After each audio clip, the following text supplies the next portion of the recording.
Suppose we've got $1,000 par value bond that is redeemable at par. Par is essentially synonymous with face value. Par value is face value.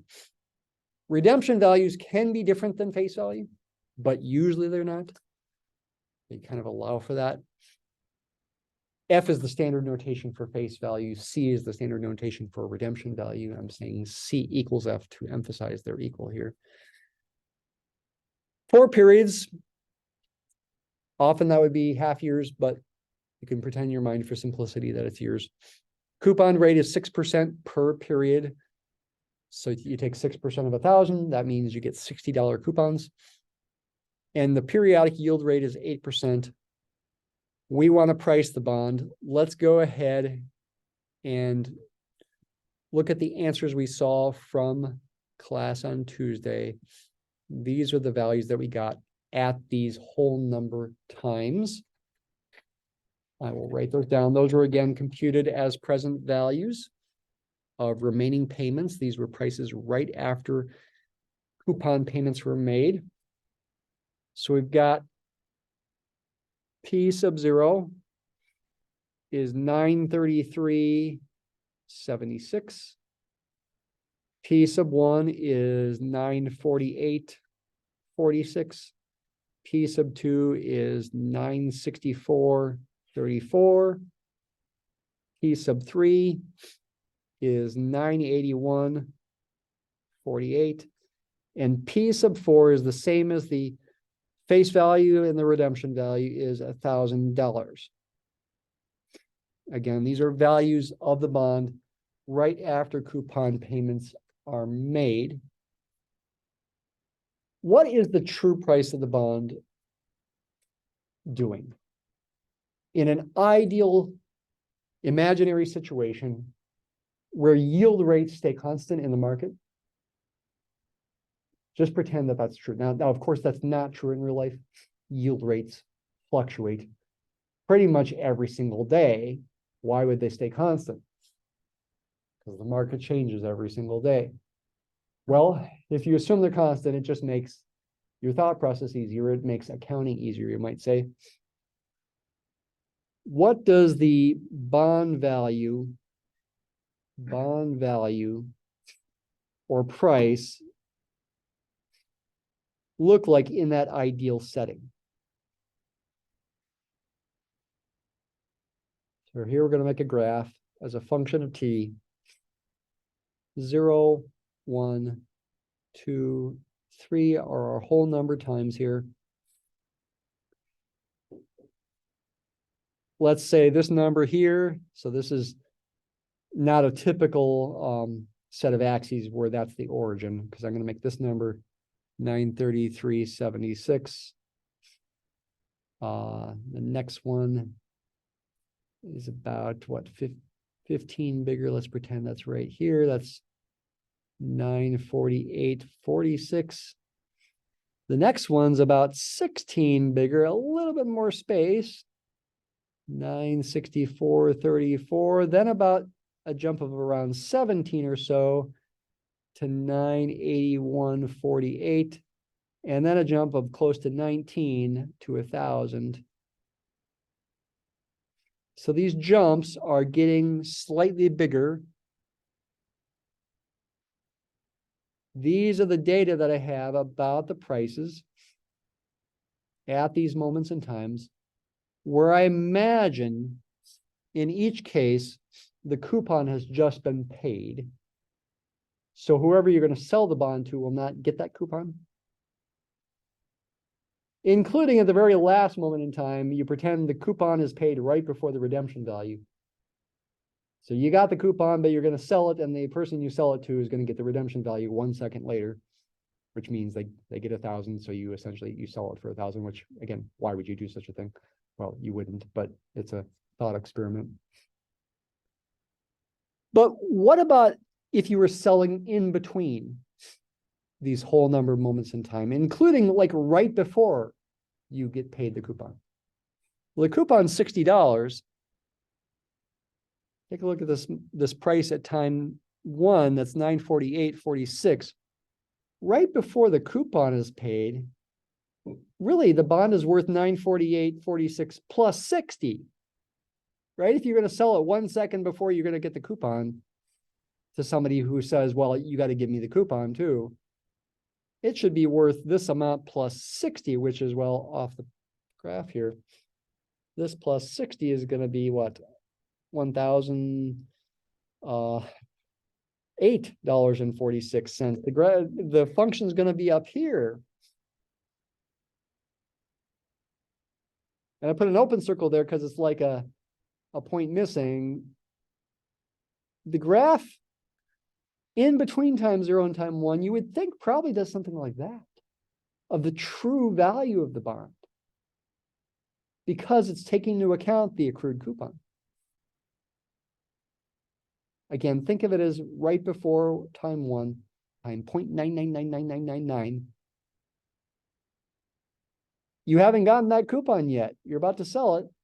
That person, since you're going to give that person the coupon, you want to sell it for 948.46 plus 60. This distance right here should be 60.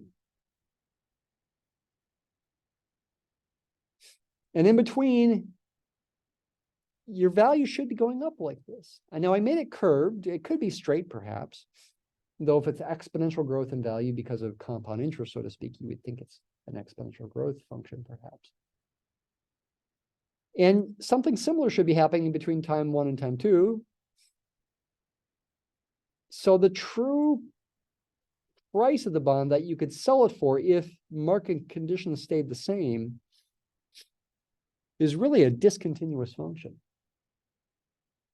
And it's this discontinuity, which is why I think people typically call this the dirty price.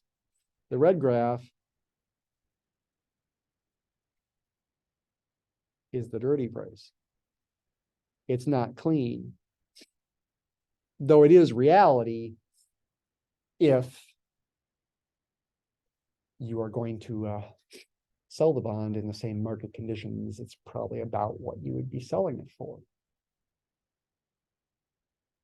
Essentially, in between whole numbers, you're taking into account how much of the coupon is accrued.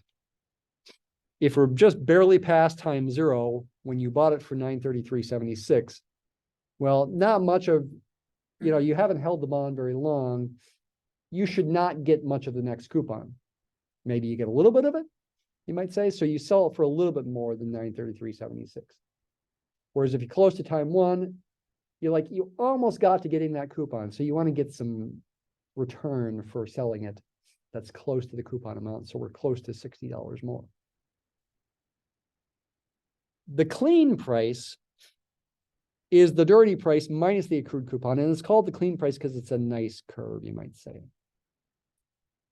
That's the clean price. Clean price. So you can write the equation relating these things in a couple different ways. You could say the dirty price is the clean price minus the accrued coupon. Excuse me, plus the accrued coupon. Or you can subtract the accrued coupon from both sides and say the clean price is the dirty price minus the accrued coupon. And that's the way we had the formulas from the other day, and the formulas I'm about to show you right now to get the clean price. And the idea here is this clean price, again, is this nice continuous curve. So maybe we want to use some sort of interpolation method. That's the idea. So this is supposed to be an application of interpolation, though it's not the same kind of interpolation that we're doing with Lagrange polynomial interpolation. This is not polynomial interpolation in general. And the way you compute the clean price, it's accounting. You got to come up with a method. And there are 3 methods that are typically stated in books: the theoretical method, the semi-theoretical method, and the practical method. And it's the semi-theoretical method that the last time I looked is the one that's currently standard as far as like accounting procedures, you might say. This is the way people say to officially figure out the clean price.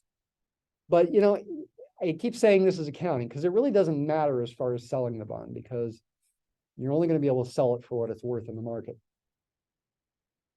So you're only kind of just keeping track of things for the sake of bookkeeping, and which does have implications for planning and for taxes.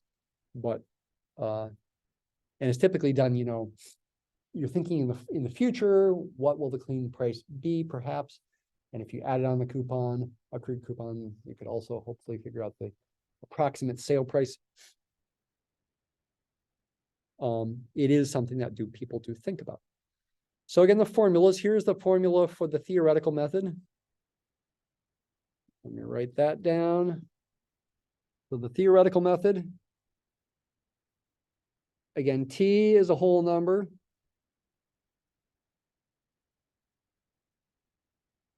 K is, you could call it a fractional number. Does that mean it's a fraction? Well, it could be. Usually given as a decimal. Theoretically, that decimal could be an irrational number for all you know, although that would never really be done. It is between 0 and 1. Oops. K is between 0 and 1. And the theoretical method, the formula for the price at time t plus k, which will be time between time t and between time t plus 1, is P sub t, the price at time t, accumulated and valued forward into the future by k periods, you might say. And if k is, for example, 1/12, you're letting it grow by 1/12 of a year, say. That's the way to think of this. Essentially compound interest growing this value for 1/12 of a year. That's the dirty price. That's the red curve that I drew that was exponential growth, minus the accrued coupon. The coupon amount itself is F times R, the face value times the coupon rate.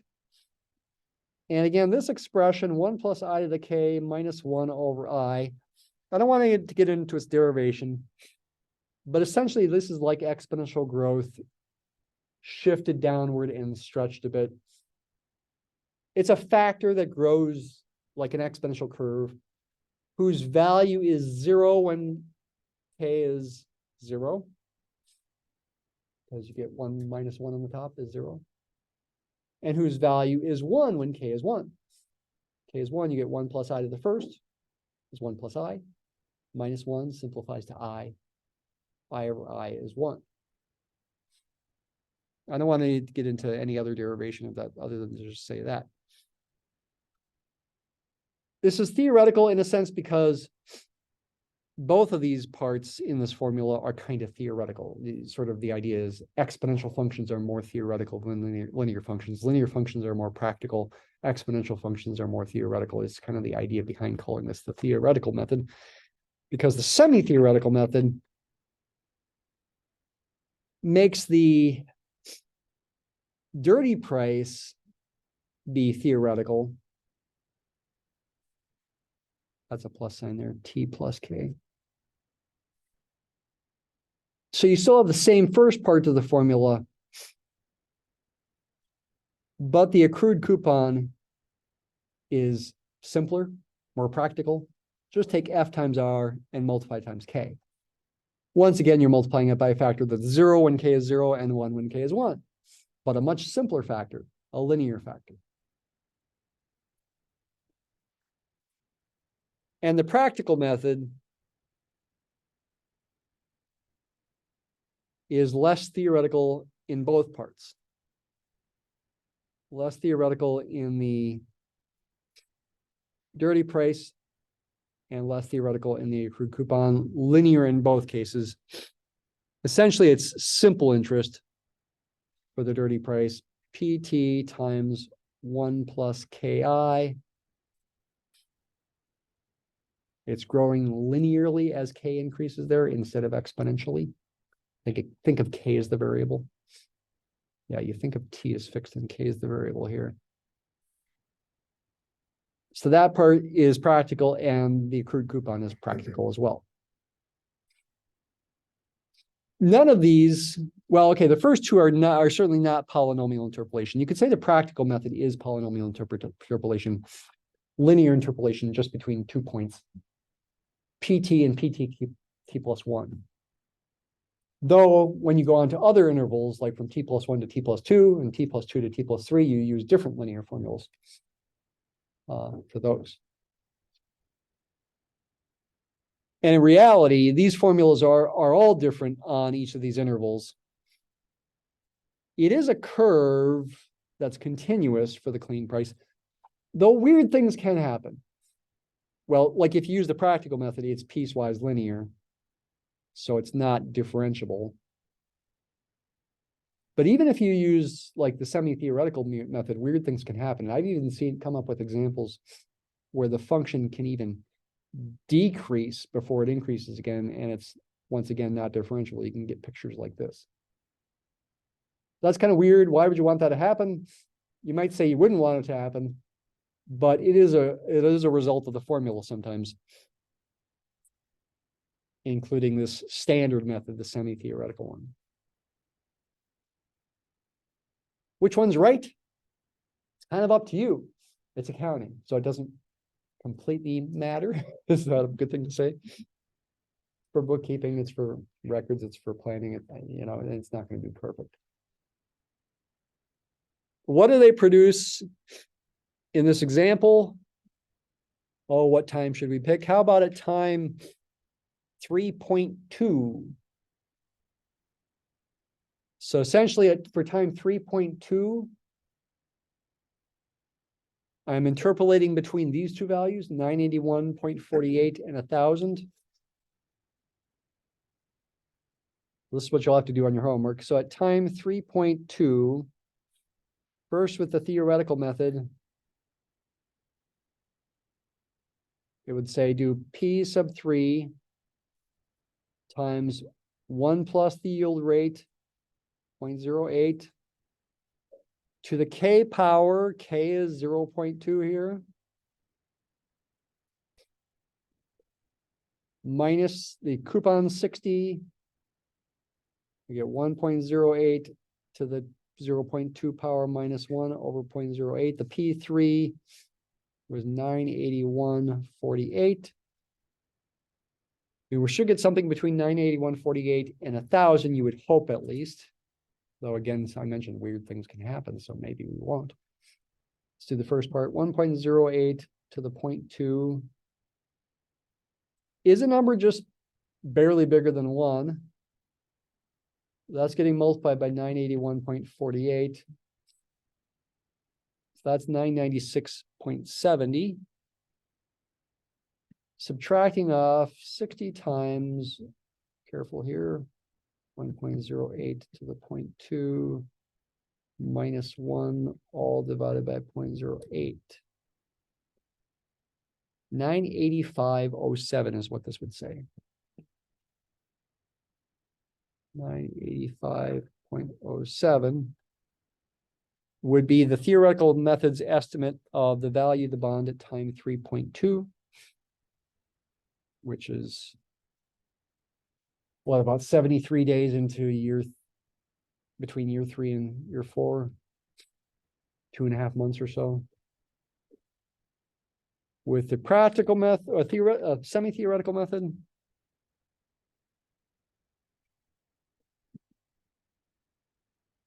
the first part's the same.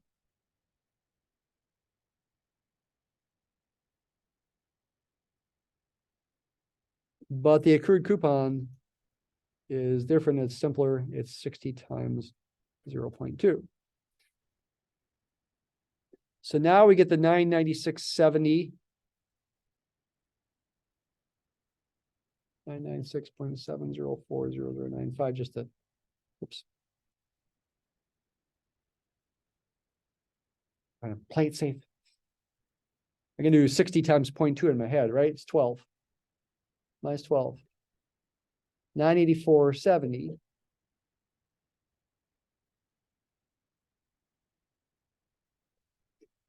That's the semi-theoretical method. A little smaller. This, again, the dirty price was the same in both cases. We were subtracting a bigger accrued coupon. And the practical method, I guess my color scheme is off here. Sorry. P3.2, 9081.48 times 1 plus K times I is 0.2 times 0.08. I, again, is the yield rate. It's 8%. Minus 60 times 0.2. So 0.2 times 0.08 plus 1 times 981.48 is 997.18. Is that bigger than before, I think? Subtract off 12. Get 985.18. That gives the biggest.